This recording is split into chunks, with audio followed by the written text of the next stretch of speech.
मालती चौहान विष्णुराज लगातार 3 महीनों से सुर्खियों में बने हुए हैं सोशल मीडिया के माध्यम से। इनका मामला चलता है 3 नवंबर को, जब पति पत्नी के बीच में कोई तीसरी की एंट्री होती है और वहां से मामला स्टार्ट होता है। फिर मामला पहुंचता है पुलिस चौकी पे 4 नवंबर को मामला पहुंचता है, वहां से नहीं सॉल्व होता है। 5 नवंबर को पहुंचता है महुली थाने पे, मामला वहां भी सॉल्व नहीं होता। फिर पहुंच जाता है मामला मालती चौहान के माध्यम से, गोरखपुरिया भौजी के माध्यम से पहुंच जाता है गोरखपुर कैंट थाने पे, वहां पे सुलह समझौता होता है।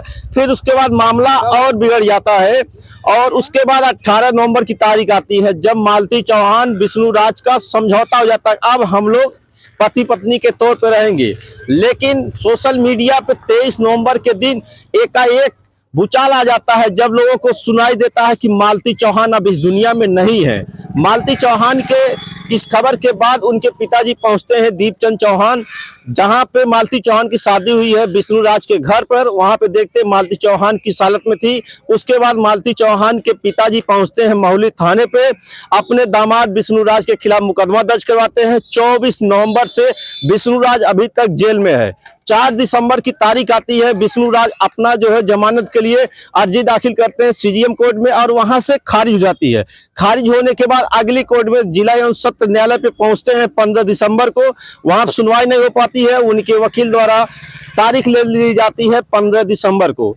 15 दिसंबर का इंतजार होता है, लेकिन वकील लोगों के हड़ताल की वजह से 15 दिसंबर को कोई सुनवाई नहीं हो पाती है। मामला पहुंच जाता है नए साल में 2024 में 1 जनवरी को।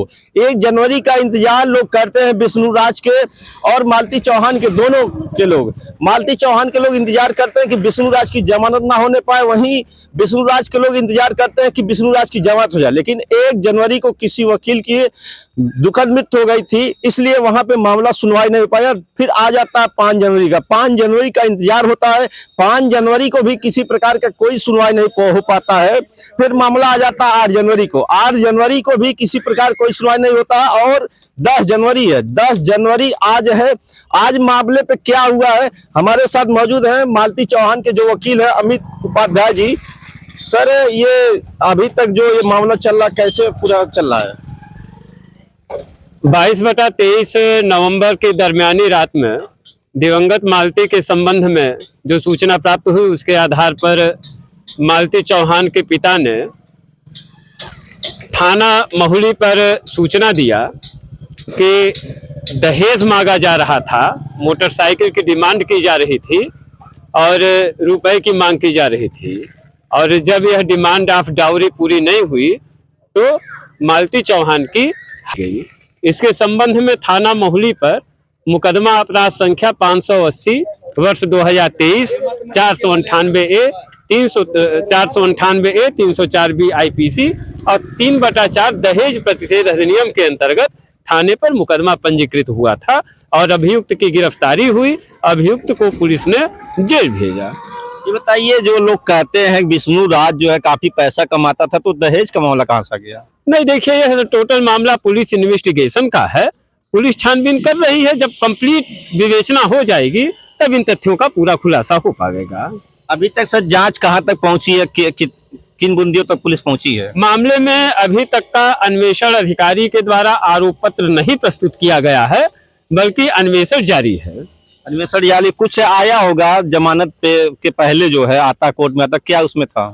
जो अभी इस स्टेज पर पुलिस के द्वारा डॉक्यूमेंट्स प्रस्तुत किए गए हैं, उसमें पीड़िता के दिवंगत मालती चौहान के पिता के स्टेटमेंट हैं, उनके गवाहों के स्टेटमेंट हैं, पोस्टमार्टम रिपोर्ट है, ये सारी चीजें उसमें दर्शाई गई हैं। अभी तक क्या लगता है जो रिपोर्ट आई है उसके आधार पर क्या होना चाहिए? अभी तक का जो परिस्थिति है उसके मुताबिक जो आरोप लगाया गया है पीड़िता मालती चौहान, दिवंगत मालती चौहान के पिताजी के द्वारा, दीपचंद्र जी के द्वारा अभियुक्त के विरुद्ध अभी तक का वह मामला सत्य पाया गया है। जो भी आरोप लगाया गया है वो अगर साबित होता कोर्ट में तो किन किन धाराओं में कितनी सजा हो सकती है?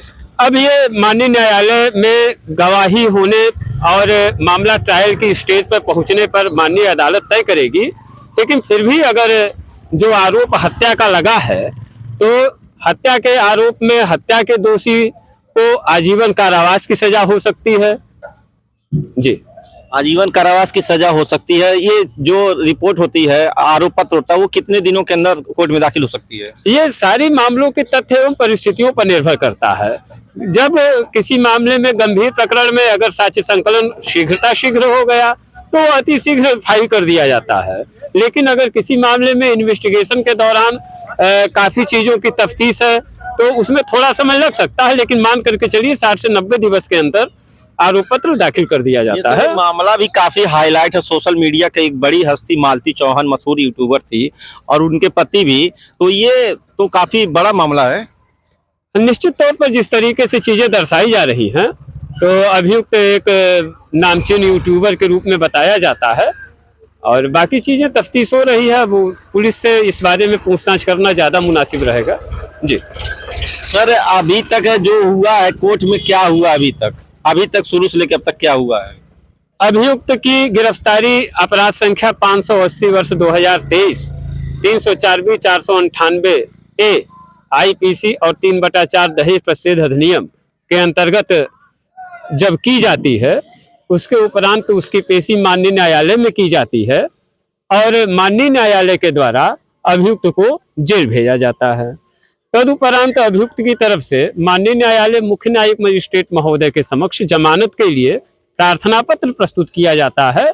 माननीय न्यायालय मुख्य न्यायिक मजिस्ट्रेट महोदय के द्वारा अभियुक्त जमानत का पात्र नहीं पाया जाता, जो आरोप लगाए गए हैं वे बेहद गंभीर पाए जाते हैं और इसके मद्देनजर माननीय सीजीएम कोर्ट के द्वारा अभियुक्त की जमानत याचिका को निरस्त कर दिया जाता है। जब माननीय मुख्य न्यायिक मजिस्ट्रेट महोदय के यहाँ से मामला जमानत प्रार्थना पत्र निरस्त कर दिया जाता है, उसके उपरांत अभियुक्त के द्वारा माननीय जिला एवं सत्र न्यायाधीश महोदय संत कबीर नगर के समक्ष जमानत हेतु प्रार्थना पत्र प्रस्तुत किया जाता है। और जैसा कि आप लोग जानते थे कि मामले में जमानत प्रार्थना पत्र दाखिल होने के बाद सुनवाई में चल रहा था, आज मामले में सुनवाई हुई है। जी आज सर मामले में सुनवाई हुआ, क्यों तो किन तथ्यों को लेकर सुनवाई हुआ?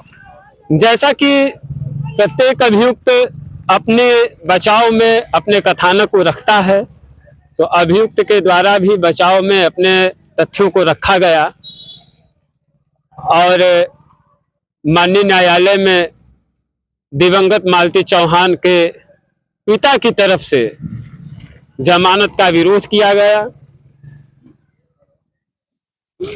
सहायक जिला एवं शासकीय अधिवक्ता महोदय के द्वारा भी जमानत पर आपत्ति की गई और दिवंगत के पिता वादी मुकदमा श्री दीप चंद्र जी के तरफ से बात को रखा गया, जिसमें सुनवाई हुई और दोनों पक्षों को सुनने के उपरांत माननीय न्यायालय के द्वारा अभियुक्त की जमानत प्रार्थना पत्र को निरस्त कर दिया गया। आज जो है विष्णुराज की जमानत निरस्त हो गई। आज अभियुक्त विष्णु कुमार की जमानत धारा 498 ए 304 बी भारतीय दंड विधान और 3/4 दहेज प्रतिषेध अधिनियम में माननीय न्यायालय के द्वारा निरस्त कर दिया गया है। यहाँ से सर जमानत निरस्त होने के बाद अगली प्रक्रिया क्या होती है? ये अभियुक्त के ऊपर निर्भर करता है। अगर अभियुक्त जमानत के लिए माननीय उच्च न्यायालय इलाहाबाद में जाना चाहता है तो वो उसको अधिकार है, वो आगे अपनी बेल एप्लीकेशन को फाइल कर सकता है। या अगर वो जो है अभियुक्त जाता है तो आप लोग भी वहाँ पे करेंगे, विरोध करेंगे? बिल्कुल, मैं यहाँ जिला एवं संत कबीर नगर न्यायालय पर ही दिवंगत के पिता की पैरवी के लिए हूँ। बाकी माननीय उच्च न्यायालय में जिस तरीके से पैरवी के लिए वादी मुकदमा पैरवी करेंगे उस आधार पर कार्यवाही होगी। तो आपको बता दूं, आप मालती चौहान के वकील हैं। आपका कहना कि जो भी मालती चौहान के पिता द्वारा जो भी आरोप लगाए गए थे न्यायालय में, आज उस पे जो है जज साहब सुने हैं और विष्णु राज की जमानत निरस्त कर दी गई है। जमानत निरस्त होने के बाद अब एक चीज क्लियर हो गई है, विष्णु राज अभी जेल से बाहर नहीं छूटेगा। विष्णु राज को रहना पड़ेगा जेल में और जेल से बाहर छूटने के लिए अभी इनको अब जाना पड़ेगा हाई कोर्ट इलाहाबाद। इलाहाबाद से अगर उनको जमानत हो पाएगी तभी वो बाहर आ पाएंगे। वहीं मालती चौहान के पिता जो कहते थे कि हमको न्याय चाहिए, आज यहाँ से उनके पिता के आज मालती के पक्ष में यहाँ फैसला आया है और मालती चौहान के पति अभी जेल में ही रहेंगे और मालती को अभी जो है इंसाफ मिलने में कितना समय लगेगा ये तो आने वाले समय पता चले, लेकिन आज मालती चौहान को इंसाफ मिला है। मालती चौहान के है विष्णु राज, अभी वो जेल में रहेंगे। संतोष चौहान, सच बात लाइव।